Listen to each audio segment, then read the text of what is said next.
Testing. Testing.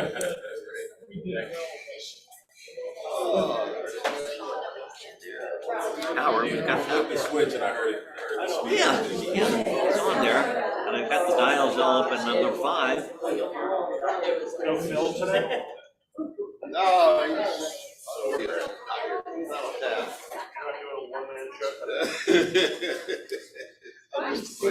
Testing. I'm in this one right here, but that's to my friend Jim. Oh well. Okay, we got the American flag up now, so we can do the Pledge of Allegiance.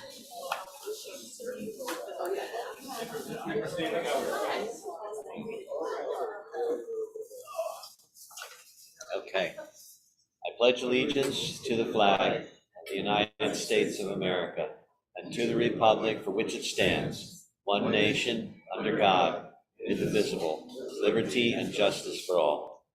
And now the 4-way test for all the things that we say and do as Rotarians. Is it the truth? Is it fair to all concerned? Will it build goodwill and better friendships? Will it be beneficial to all concerned? Okay, and then the prayer this morning is Larry Moss. I stumbled across this short story a couple decades ago, and at the time, nobody had ever heard it. By now, I'm sure maybe everybody's heard it, but it's still worth repeating it.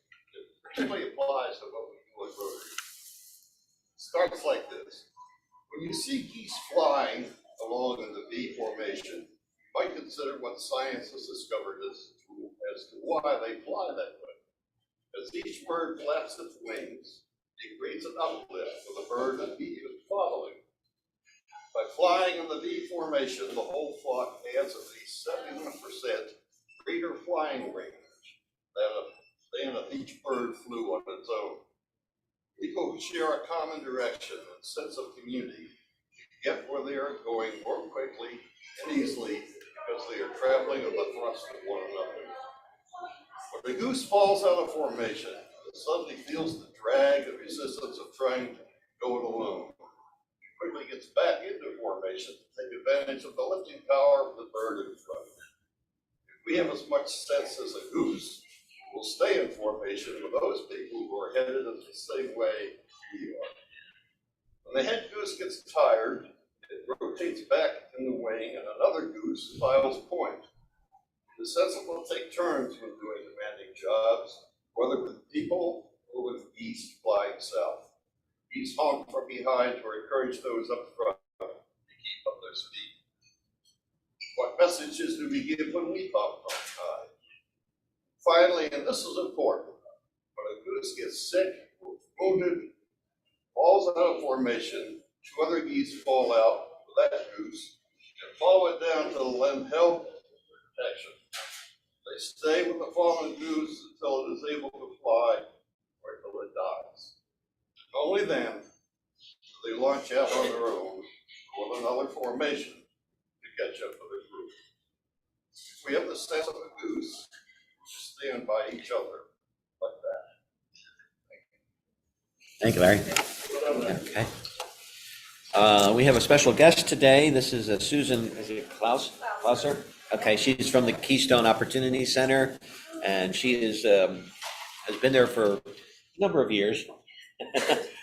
She's helps with the education of the kids that have dropped out of school to get their GED, or kids that are learning English as a second language, and also with adults that are they're all adults, no kids.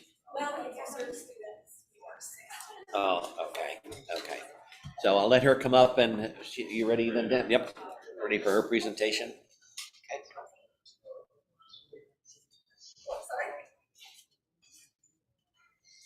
Good morning, everyone, and thank you for having me here. I have to say I'm not an early riser, so I apologize if I look a little tired. The microphone? When COVID hit, is it on? The microphone's not working, I don't know why. Yeah, it's on, but it's not working. I can just raise my voice. When COVID hit, I went from sort of getting into the office before 8 to getting in the office around 9:30. So I'm still in that mode. I have been working with Keystone. Actually, I go back to when Keystone was the Indian Valley Opportunity Committee, not even center. I was hired as a part-time ESL teacher. I answered an ad in the newspaper. And it was back in the days, I worked when Dick Detweiler was the executive director. And then over the years, I picked up another class and another class. Then I became the coordinator for our citizenship program. And then in 2009, I became the director for adult education. So I just want to talk to you a little bit today about our team. You may know a little bit about Keystone. Maybe you think about Keystone and you think about the food pantry, or you think about our community case management. A lot of people don't know about our education services because while our staff, our administrative staff, works upstairs at the Keystone office, we are serving hundreds of people in the community, various church buildings, Souderton Mennonite, Plains Mennonite, Trinity Lutheran Church, and we are at the Ascension Church in Norristown. We actually have a Norristown site as well. So you don't see our students if you visit the office. So I just wanted to give you a little bit of an idea of what our team is like. We have a team in the education department of 16 staff members. We have 6 full-time staff and the rest are part-time. So I'm the director. And then I'm just going to go clockwise. We have a full-time data and assessment administrator. So that person is entering our student attendance, our student assessments, and they're administering assessments to our students. We are funded through the Department of Education. And while our program is free for our students, we have to provide many things: intake, pre-test, post-test to measure skill gain. So we have a full-time staffer who handles that. We have 2 student support coordinators. You can think of our student support coordinators as, if you see like a guidance counselor in K to 12, that's what our adult student support coordinators do. We're not just here to educate our students, but we're also here to support them. What barriers do they have in attending and getting their education? Is it that they don't have childcare? Is it that they have no food in their home and they can't really think about education right now? So our student support coordinators might connect them to our pantry, to MANA, depending on the school district. They might connect them to the county childcare services, they might refer them to the Career Link if they're looking for employment or training. We have 1 full-time student support coordinator and 1 part-time. Then we also have our high school equivalency coordinator. His name is Barry. He does it all. He's the instructor, he's the coordinator, he recruits our students. And I'm really proud of where he has taken our high school equivalency program. It's growing. It used to be that, we might serve about 20 students a year in high school with high school equivalency class, and now we could have upwards of 75 coming through our doors. We also have a tutor coordinator, and she is amazing. She reaches out to people in the community. She manages our volunteer tutors and classroom aides. These folks are our heroes. They give of their time to help the teachers in the classroom as aides or to meet with our tutoring students. And they do that for free. And Sylvie manages those folks. We have 11 instructors who work part-time. Maybe they teach 1 class, maybe they teach 2 or even 3. We have some instructors that teach 3 classes. And then we have an in-house professional development specialist. It's a huge title. The Pennsylvania Department of Ed created that title, but that person is full-time and they support our staff with the professional development they need to be successful in the classroom. And then we have in the middle our 505 students that we're going to serve this year. We're contracted by the Pennsylvania Department of Education to serve 505 students this year in our program. And I expect that we will hit our enrollment. I'm excited about that. So when you're funded through the Department of Education, it's called Title II Services. It's adult education. And we teach with college and career readiness standards. It's a national set of standards for adults who are learning in our classrooms. So our teachers write lesson plans that are based on these standards. We have remote, in person, and then as soon as our high flex equipment comes in, it was on back order, we're going to have a high flex class for our high school equivalency. I don't call it GED because there are actually two different tests in Pennsylvania to get your high school equivalency, the GED or the high set. It all equals high school equivalency.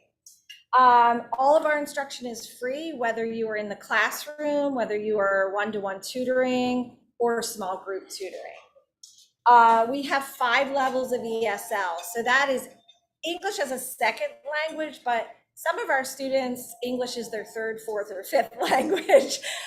So we're kind of transitioning to the word ELL, English language learner, but this ESL is more familiar for everybody. So a lot of people are still using it. We have a literacy class for people who can't say anything.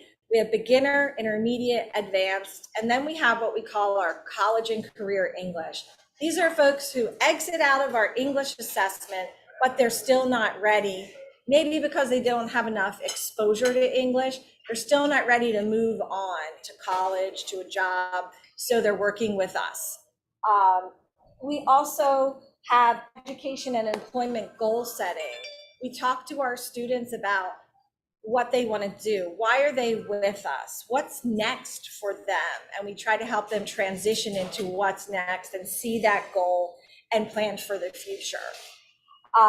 We also do barrier mitigation through our student support coordinators. As I mentioned before, people are struggling. Our student support coordinators meet with them and say, how can we help? You know, if you know about Keystone, if they live in the Souderton School District, we get them right away to our food pantry, or we refer them out to the Hatfield food pantries, Manna and Lansdale, or wherever their area is. Now that we have online classes, our service area has extended to the entire county. So we're actually having to increase our student support and learn more about food pantries in the Jenkintown area, in Norristown, even in Pottstown. We have some students attending our online classes. We also do a lot of referrals to our Montgomery and Bucks County partners. So as part of being a Title II administrator, I sit on the Montgomery County Workforce Development Board. And you might say, why? Your education. Well, Title II funding comes from the Workforce Innovation and Opportunity Act at the federal level, and it's funneled down to the PA, Department of Labor, and then to education, and then to us. Because the goal is to provide the skills that people need to get a job, get a better job, retain employment, or move on to training or secondary education or post-secondary. So we do referrals to the Career Link. I don't know if you've seen our flyers, but we have something called the Career Link Cafe. It's in partnership with the Montgomery County Career Link. We have Career Link staffers who come up to Keystone Opportunity Center every 4th Friday. And we have appointments from 9 o'clock to noon. So roughly, if they bring 2 staffers, we can have up to 12 appointments. And these are not just for appointments for our students, although many of our students take advantage of it. They're for anybody in the community who is looking to skill up, to get a job, get a better job, access training in the county. So if you know of anybody who needs a job, tell them to check in with Keystone Opportunity Center, and Paige, who is our student support coordinator, will get them set up with the next Career Link Cafe. It was a way for us we had many students who said it's just too difficult for me to get to Norristown to the Career Link. So this is an opportunity to bring Career Link services up to the upper part of our county. We also refer people to OVR if they have any disabilities for support and for employment. Monco Works Now is a county program that helps people between the ages of 16 and 24. So oftentimes, if people are enrolled as clients in Monco Works Now, they're also co-enrolled with us in their high school equivalency program. Social services, housing, childcare, healthcare, and food. Whatever, and immigration, whatever our students have an issue with, we try to help get them to the best agency that can assist them. I wanted to just share a few successes from our program year 21-22. In March of 2020, when COVID hit, I thought, oh my goodness, what's going to happen? This is never going to work. But we transitioned online and we ended up in, it hit us in the spring. We ended up at 89% enrollment, which I thought was awesome. We would have hit 100, but our spring session, a lot of people disengaged because we switched to online learning. Then our COVID year, we had 70% enrollment. And then last year, we rebounded, we were at 94%. So we're back, and we already have a waiting list of about 80 people wanting to attend our next registration for English classes. So I think we're gonna be good this year. Last year, some of our student goals, we had 35 naturalized citizens in our program. So we're really proud. USCIS was really backed up with COVID because they shut down, they were doing remote interviews and things got a little backed up. So a lot of our students caught up and they were interviewed and they passed their naturalization test. They passed that 100 questions of history and civics and government and became US citizens. And then we had 16 high school diplomas. Most of them were GEDs. We did have one or two people take the high set. The high set is available on paper. So some of our older more mature students, they don't want to do computer. So they say, oh, I'm going to take the high set because I can take it on paper, old school, right? But most of the younger people who come in, they just want to take the GED because they're used to learning on the computer and it's easy for them. So our department goals, we strengthen a lot of our relationships with our county partners, and I work to do that every day. That's what I'm working on. Moving forward into this program year, which started July 1, I had to write a competitive grant. When I talk to people about this, they just say, oh, how do you do this? It's so stressful. When you work as a grant-funded program, you never know if you're going to have your job. You have to hit your targets and you have to write grants every 4 or 5 years. So last year was the big renewal. All agencies across the state got zeroed out for their education programs. And then I had to write a new grant. And it was a doozy, but we got it. It's a 5-year grant and we are $150,000 more than we had in our last grant cycle. So I'm really proud of my team. I love my staff. A lot of them I've been around for 29 years, but a lot of my staff are not far behind me. When you're passionate about adult education, you stick around usually. So I've been very fortunate and blessed to have a staff with me along the way, along my journey as director. So our contracted enrollment has gone up. So we're going to be from 465 to 505 students. We're going to continue to promote the career link because we really want our students to learn about high priority occupations. We want them to learn about vocational training in the area and in-demand jobs, so that maybe in their country, they may have been an engineer and coming here, they're like, I'm not going to go through school, I'm not going to re-credential, but what could I do in my field? What career pathway will make me happy? I worked in the healthcare field in my country. What can I do here in the States? And I can just get credentialing so that I can get a good job that can, help pay my bills and take care of my family. And maybe move on to where they were in their native country. We're also going to be providing a balance of in-person and remote classes. I thought we would be back to 100% remote, but our students, especially I was telling Chuck, our evening students, they work all day. And when they come home, they like to put their sweatpants on, eat dinner, and relax in front of their laptop screen and learn English or high school equivalency, because they don't have to drive. They don't have to worry about driving in bad weather in the winter. So we've kept our model and just also brought back a few more in-person classes at Trinity Lutheran Church in Lansdale. We're back, and they gave us a really warm welcome. And Souderton Mennonite, we brought back another level of English. And then we're piloting our HighFlex classroom with our high school equivalency over at Souderton Mennonite. And Richie Ashley will be setting us up with that in the next couple of weeks. And he based the equipment on your model here. So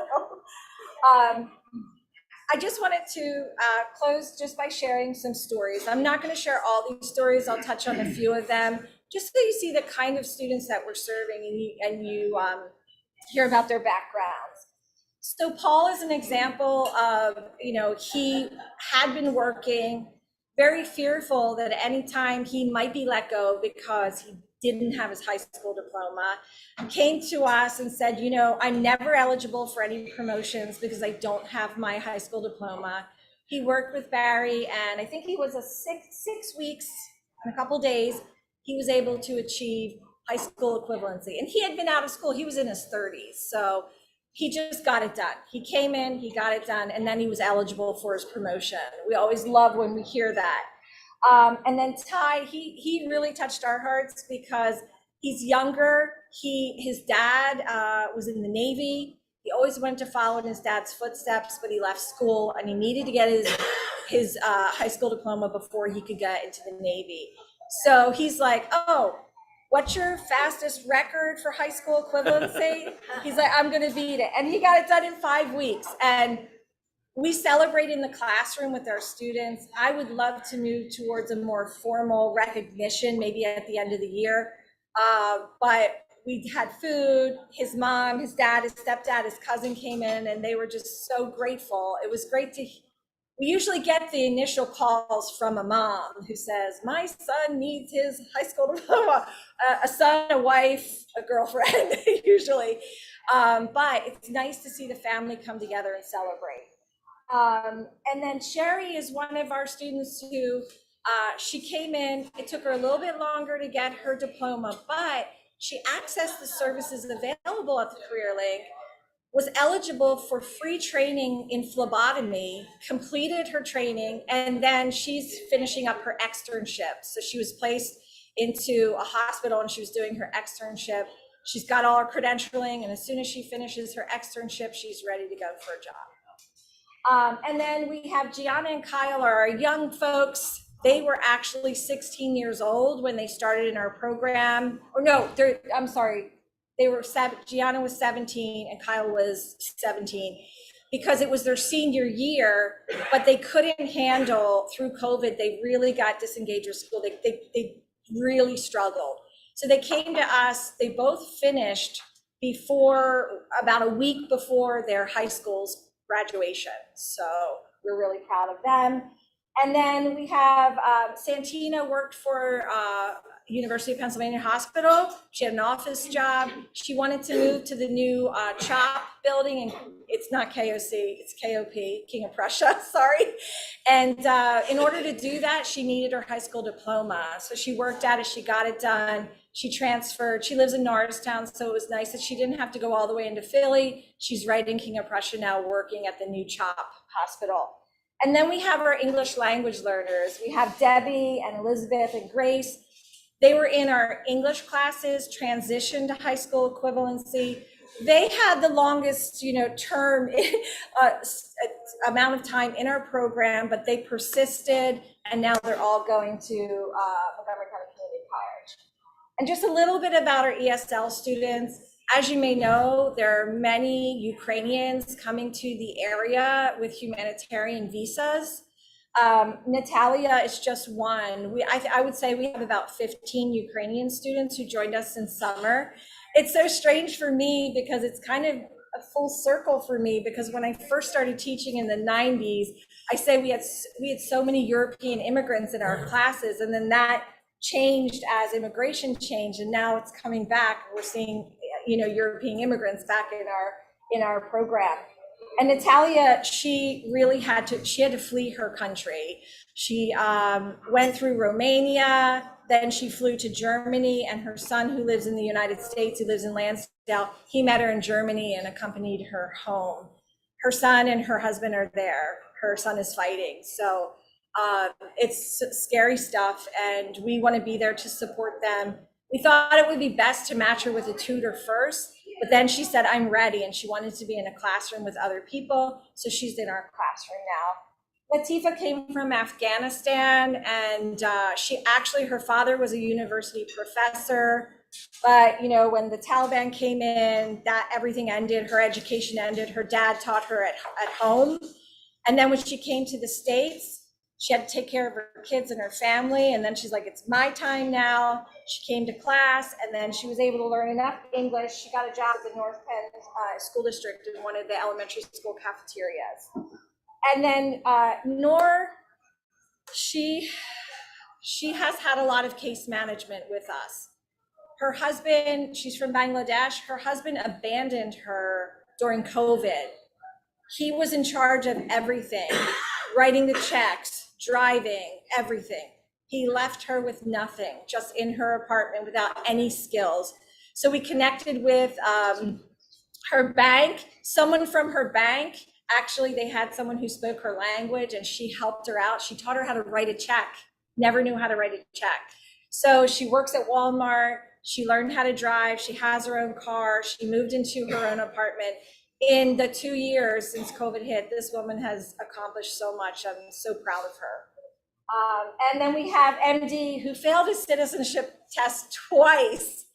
And then he came to us. I said, where were you? You should have come to us before. We would have been able to help you. We have an amazing citizenship prep class. We know how the interview runs. We know how it goes. We've met with USCIS, the district office in Philly. They provide great training for us. And we worked with him, gave him a lot of mock interview practice for the interview. People can learn those 100 questions, but they forget they're also participating in an interview to assess their English. So we do a lot of mock interview practice with our volunteers, and he passed his test. Just to give you a little bit of information about our volunteers, in program year 21-22, we had 15 tutor pairs. So we had 12 tutors, but a couple tutors did a couple pairs. They served 15 students. We had 2 tutoring groups. 2 tutors served 14 students. We had 16 classroom aides helping 9 teachers. We love our classroom aides, especially in high school equivalency. We do breakout rooms when we're online, and we have a math tutor, social studies tutor. It's awesome, and it's a really great system that we have. So we had a total of 23 aid assignments, because some of our aides do multiple classrooms. They're amazing. So we had 1,159 aid hours for the year. It was actually a little bit more. These stats are from early June. We had 557.5 tutor pair hours, 100 tutor group hours, and a total of, we actually had over 2,000 donated hours from our volunteers. They're amazing. And then lastly, I just have a couple of pictures. This is Melanda. She's a food pantry client, but also an ESL and citizenship student. She was so proud of her citizenship, and her ceremony took place at the federal courthouse in Philadelphia because she changed her name. And then this is Gianna with her parents. I know it's not a lot of pomp and circumstance, but we do have a little graduation robe. I think it's from one of our kids, and we have them put it on and we take a picture. And I love USCIS, the district office in Philadelphia on Market at 41st. They have amazing flags for photo ops. Their photo ops are great once you become a citizen. So this is one of our Egyptian students. When he became a citizen, he's wearing a tuxedo. I think it's so cute. And I just wanted to show you our students, they're all on the same journey. And maybe they didn't know each other before, but here we have Sherry and this is Anna, and they are together They love each other. You know, by the end, they have a bond. They're in it together and they support each other. Come on, you can get that next test done. Work on your math. I know you can do it. And then these are, that's Ryan and Mike, amazing volunteers who are also they're full-time employees at local businesses, working on MBAs and tutoring with us. Amazing. We love them. And that's all I have for you. Does anybody have any questions for me? Yes. I mean, in the tutoring, what's the training to get you trained up, and then what would be a commitment for a tutor? So for our tutoring program, I would connect you with Sylvie. She's our tutor coordinator. The Department of Education requires that our tutors, if you're meeting one-to-one or with a small group, that you have a bachelor's degree. You don't have to be a teacher, because many of our tutors, you know, we have tutors who come from Merck. They're excellent science and math teachers. We really appreciate them. So bachelor's degree, and then what we do is we have you do a few modules. They're about a half hour to 45-minute modules from the Pennsylvania Department of Education, just to give you an overview of the adult learner. And then the time is 3 hours. We ask for 3 hours per week commitment for about 6 months. Yeah. Many of our tutors continue. Some, you know, they winter in Florida, so they help us out in the summer. You know, it depends on their time. So we try to work with you with what your availability is. Yes. You said for the new grant for the next 5 years, are you limited to 505 students each year for 5 years then, or can you? Yes, so that's our contracted enrollment. So the state will look at who we serve this year, and if, say, we only hit 50%, that's not going to happen because we're already over 50% now, and it's only September. If we don't hit our marks, then they could reduce our funding. We don't. That's never happened to us before, so I think we're going to be okay. We can serve over by, if I run out of budget money for books or whatever, then it's on Keystone. You know, we would have to provide that extra because I budgeted for 505 students for textbooks. Yeah. Sometimes we serve a little bit over. We've gone up as high as 104% enrollment. Yes. About, I'm going to say 10 years ago, maybe 12, when Jason Senior was Yes. there.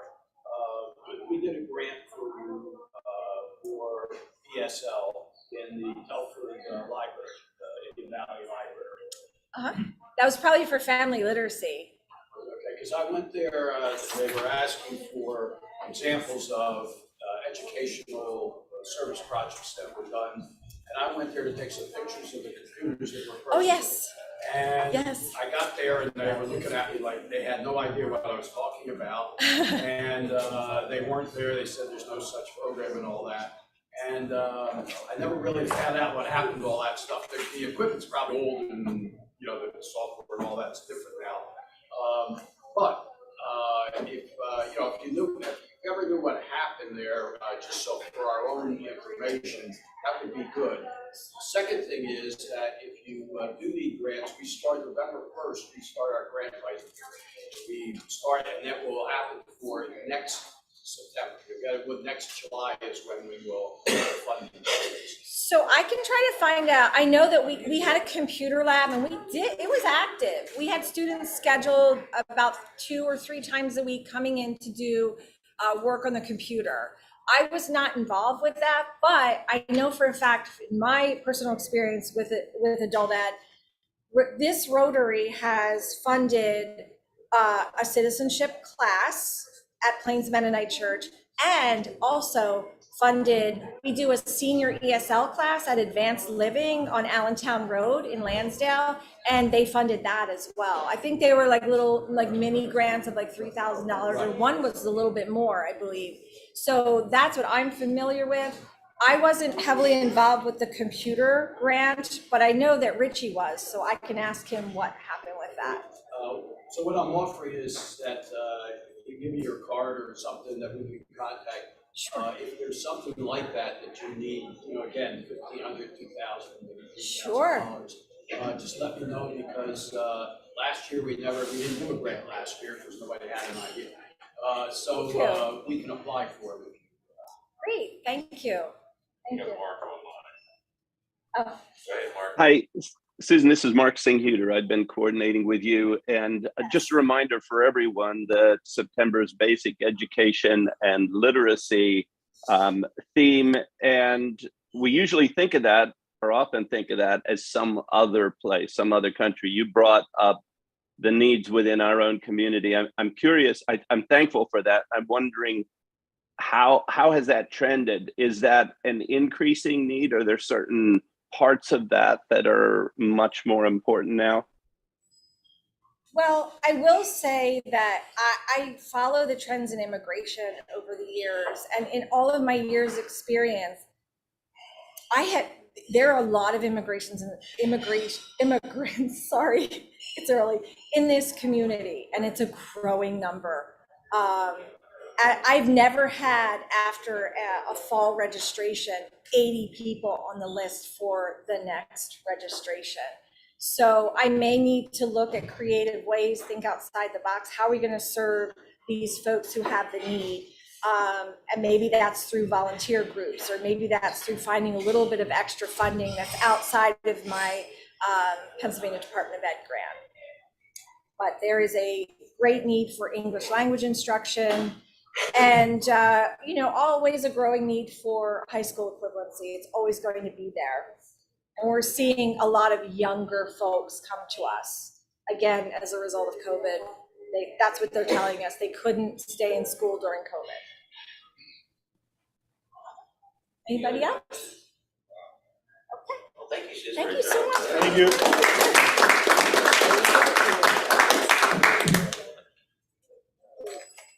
I'm gonna head out. Oh. I have to visit the class at 9 o'clock. Okay. Okay, that was really, when you were talking about the students having a bond with each other and encourage each other, I was thinking of Larry's, story about the geese.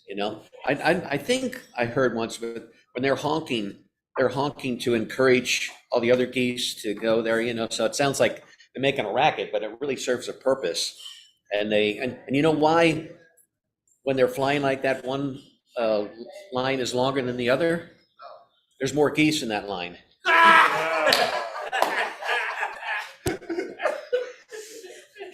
Tip the waiters. Oh, yeah. But thank you for that. Yeah. Okay. Thanks for coming. That's a buck. Yeah. Oh, is that a? It's not a brag or a sag. It's a groan. Okay. That was good. And thanks, Mark, for setting that up there. Just to go through the calendar, I think we're done with September.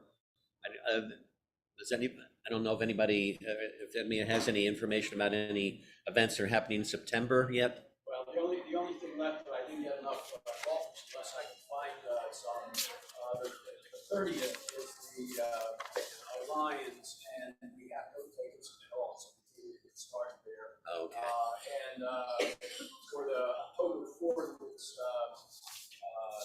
Sandy and I are willing to go if we get two more golf, which would be nice, but we feel that's a great down line. Okay. Before we go to What date is that one again? October 4th is the Quaker Town line.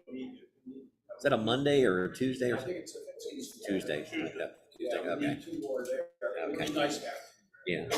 There is, I forgot, the Thursday, September 29th, the Souderton Telford Rotary is having a community mixer at the Broad Theater in Souderton. They're gonna have door prizes, snacks and beverages. RSVP has appreciated it, but not required. And that's from 5 to 7 p.m. What day was that? It's a Thursday, so not tomorrow, but next Thursday. That would be something for some of us to go to get an idea of how they did it. Yeah. Yeah. I plan on going. Does anybody else? I think I'm gonna try and stop by, yeah. Okay. October 15th, we have the Rotoplast event. They have the Death Trap play up at the Pennsylvania Playhouse up in Bethlehem. You can get tickets for that. It's $49, but it's to benefit Rotoplast. Randy's not here, but that's okay. And also, the 15th is the district polio event. If you can get involved with that to raise money for the polio. Sounds like a neat one this year. The one, exactly, I think it's in Forest County, they're going down, they're ready, they're gonna do it along instead of the, Is it the- community college. Yeah. They're doing it on, Is it the Wissahickon Trail or is yeah, it? the Wissahickon Trail, or Yeah. something like that, so it sounds like it's gonna be a neat. Yeah, hopefully the weather will be nice for that. It's a walk, run. Yeah, Yeah, there's. yeah. October 22nd is the Halloween Parade Fun Fest. Volunteer for that. Yeah, I'm on the committee for the Fun Fest. We need volunteers. I mean, we're desperate for volunteers. We have a few Yeah. people to sign up. I'll pass the sheet around. You can Yeah. sign up. I talked with Dean on Monday, and he said there's some of these things they have listed as games, but also games include like the moon bounce and different things that are not exactly a game, but more of like a little event for the Yeah. people to participate in. So I'm gonna pass this around if anybody who hasn't already signed up, there's a second page to it. And also, I have a, is that this? Oh, yes, oh, okay. And also, I have just a little sort of thinking of you card for Lisa Martin. She's been pretty ill lately, and we haven't seen her in a while, so I thought I'll pass that around too, if anybody wants to sign it. Okay. Yes, Larry. I don't know who's supposed to know this, but I reordered the air dancer guy. Oh, He okay. got thrown away somehow. Oh, my. We still have the fan that runs it, so I reordered the fan. Oh, okay. He should be here in time for the holiday. Okay. Len? Yeah, just an alert, heads up for maybe sometime this fall, I have to get with Lonnie, and we need to adopt a highway before it gets too cold. Okay. So we gotta try and work that in with the Halloween. Yeah, okay. We need, Before it gets too cold, and I'll come help. yeah. We really need to step up to volunteer for the Halloween Fun Fest because Dean, is dealing with some things with his wife and with his own health. So we can't just say, okay, Dean will handle it. We really need to step up. And I need, yeah. Can you hear me? Yes. Hello? Dr. D. Okay. we can hear you. Can everybody hear me? Hey, Dean, yes. Okay. So the health situation is, I got the results back. I have stage 4 melanoma in my brain and in my liver. It's not curable, but it's treatable. So the best case scenario is remission, and I'm on medication for the rest of my life, which I can live with that. Yeah.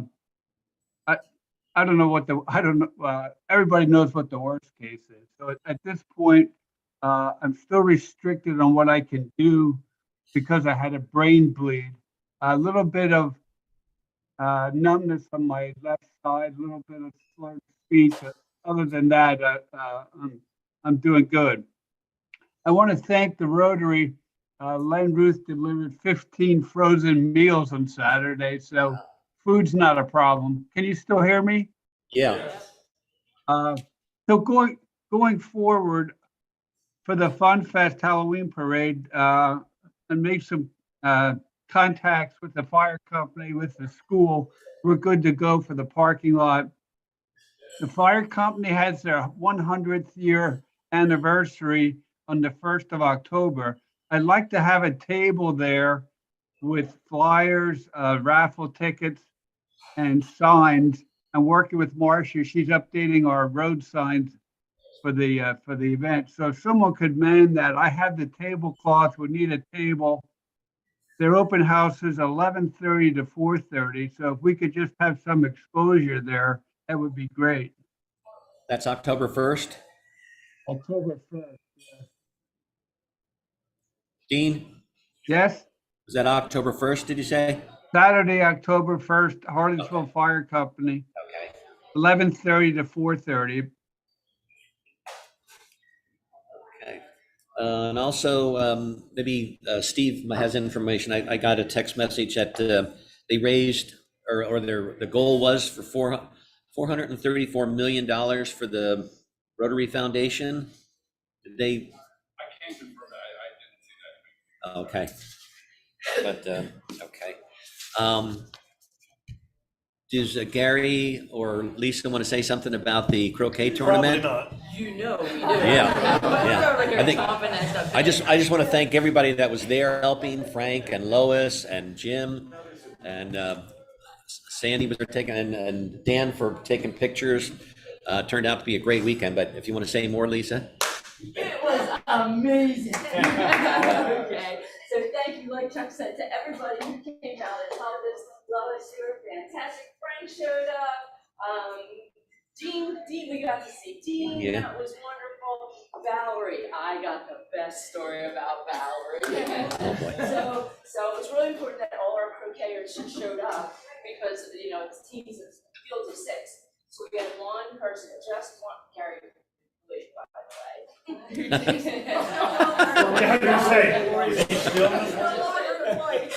Didn't show up, so I go up to Valerie and I'm like, Val, I need you to play.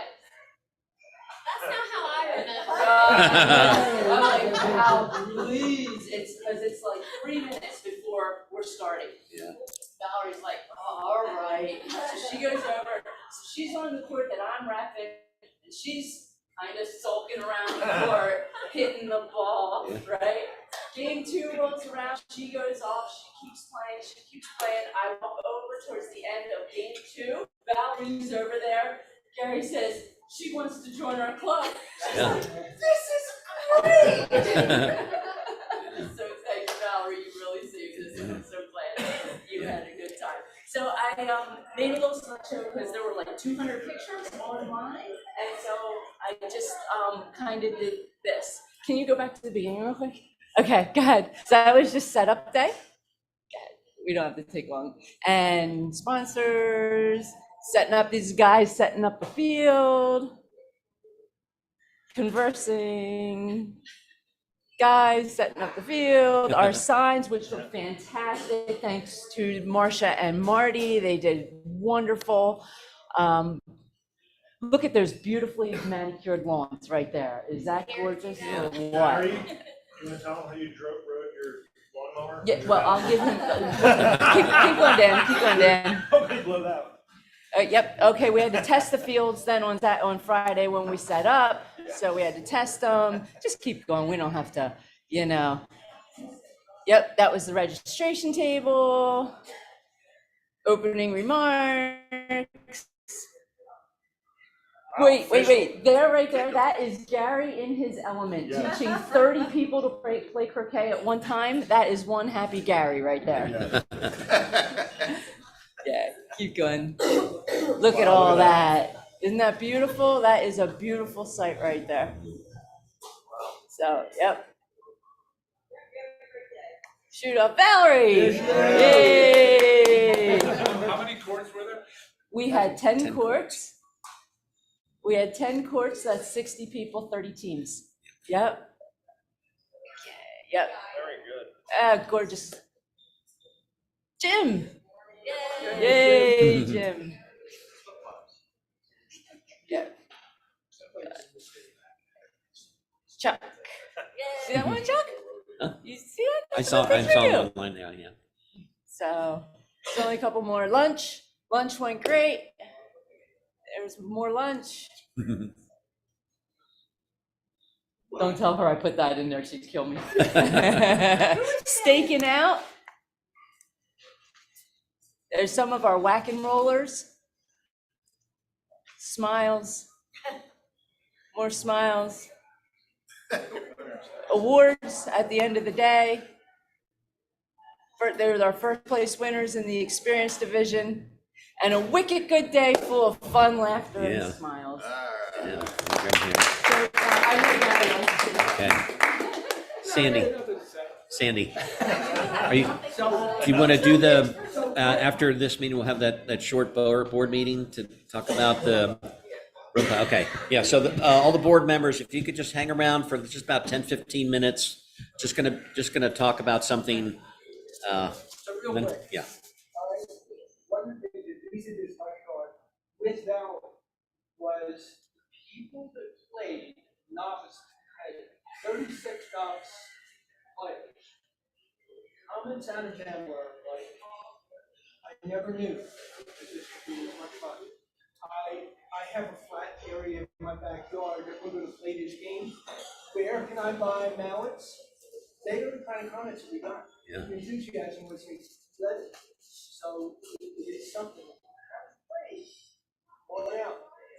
Even if you're not 99, you can come out and learn the game. So it's great success, great thing for Rotary to be out there. Now, here's one thing. Our group has joined the United States Croquet Association. And I called down there about 5 weeks ago. I called down there to just say, hey, we had a successful tournament up here, and I want to let you know. They're going to put us in the monthly magazine. It's a big magazine. And it goes out online and also as a printed copy. And she asked me to make up a story about the event and send pictures. So a lot of the pictures that this had on there. And Dan will put on there, what is it? Photos by Dan Watson Bay or whatever. Something like that. But yeah, we'll be on in the national magazine with pictures of us. Nice. So we get all right. And the Rotary Club they sponsor this. I mean, they got the thing rolling. The Rotary, Ken was there, I think we've seen it. Yeah. And yeah, so Rotary will get to go.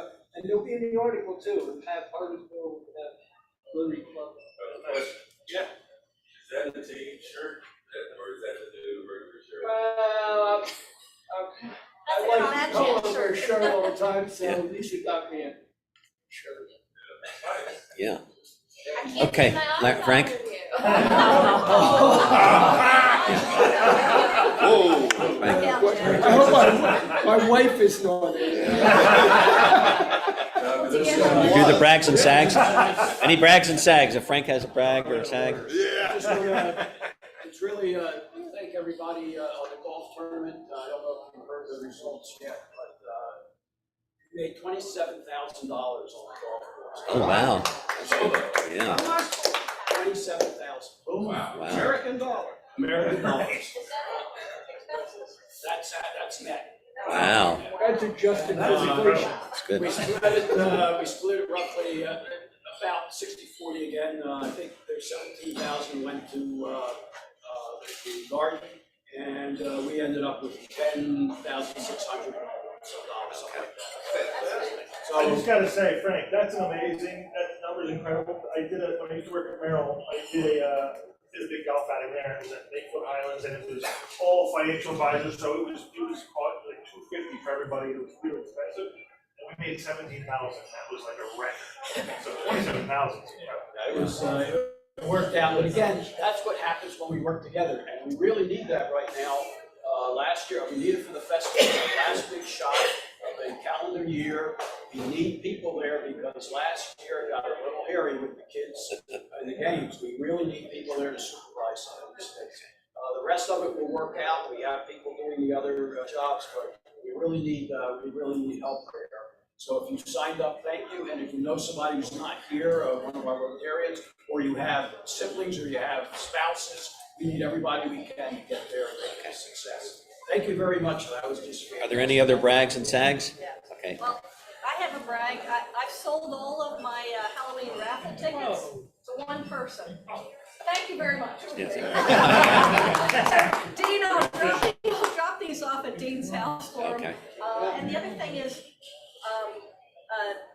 we had leftover hot dogs from concert Sundays, so we were saving them to have for the Halloween parade. All the hot dog buns that I tried to freeze in my freezer, I opened them yesterday, and they pretty much all dried out. So we need hot dog buns. Anybody who can donate hot dog buns, we can use them for the Halloween parade. Okay. Don't buy soda. Yeah. We got a ton of soda left over. Okay. all right? Okay. Then we'll have the 50-50.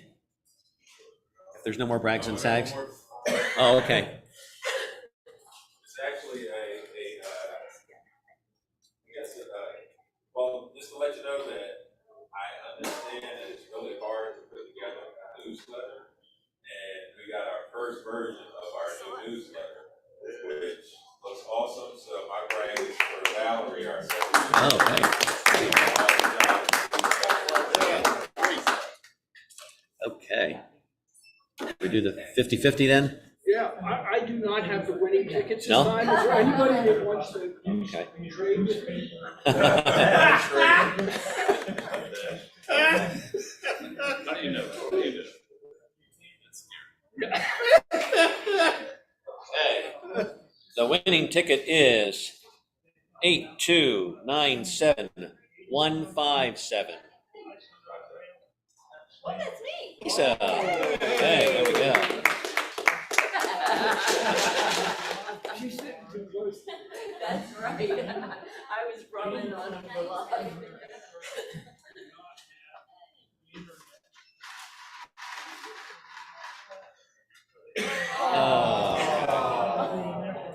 Sure those green ones. Put the green ones into the last couple of weeks. Okay. I know you all were. Okay, thank you for coming out today, and then the board members will just stay behind, please. I did. Okay. See? Oh, you know what? Everybody,